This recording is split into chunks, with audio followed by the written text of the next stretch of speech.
अमेरिकी राष्ट्रपति Donald Trump ने रूस के समकक्ष व्लादिमीर पुतिन को बड़ी चेतावनी दी है।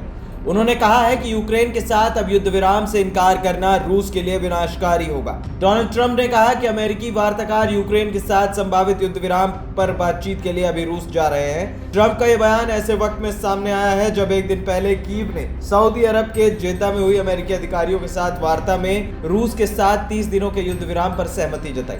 ऐसे में अब उसको आगे बढ़ाना रूस पर निर्भर करता है। ट्रंप की ओर से यूक्रेन का यह संदेश और प्रस्ताव पुतिन के पास भी भेजा जा चुका है, लेकिन क्रेमलिन ने अभी इस पर अपना रुख साफ नहीं किया है। डेली मेल की खबर की माने तो क्रेमलिन के ढुलमुल रवैये को देखते हुए अमेरिकी राष्ट्रपति डोनाल्ड ट्रंप बिफर पड़े।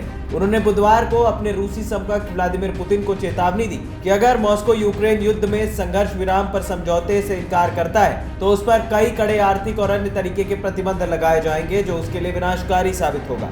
ट्रंप ने व्हाइट हाउस में आयरलैंड के प्रधानमंत्री माइकल मार्टिन के साथ एक बैठक के बाद बोलते हुए कहा कि यूक्रेन के साथ संभावित युद्ध विराम पर बातचीत के लिए अमेरिकी वार्ताकार अभी रूस जा रहे हैं। ट्रंप ने संवाददाताओं से कहा कि अगर रूस अब युद्ध विराम के प्रस्ताव को नहीं मानता तो हम रूस के लिए बहुत बुरा कर सकते हैं। ये रूस के लिए विनाशकारी होगा, लेकिन मैं ऐसा नहीं करना चाहता क्योंकि मैं शांति देखना चाहता हूँ। हम शायद इस दिशा में कुछ करने के करीब पहुंच रहे हैं। उम्मीद है कि हम रूस से युद्ध विराम पर सहमति प्राप्त कर सकते हैं। अगर हम ऐसा करते हैं तो मुझे लगता है कि 3 साल से चल रहे इस भयानक रक्तपात को समाप्त करने का 80% यही रास्ता होगा।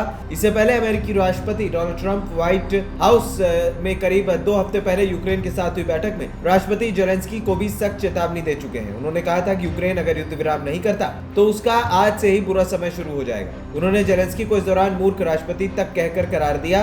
अब ट्रंप ने पुतिन को भी उसी अंदाज में कड़ी चेतावनी दी। मंगलवार को सऊदी अरब में अमेरिकी और यूक्रेनी अधिकारियों की वार्ता समाप्त होने के बाद जेलेंस्की ने युद्ध विराम प्रस्ताव का समर्थन किया, लेकिन कहा कि वॉशिंगटन को रूस को इसे स्वीकार करने के लिए मनाने की जरूरत है। एएनपी टाइम्स की रिपोर्ट।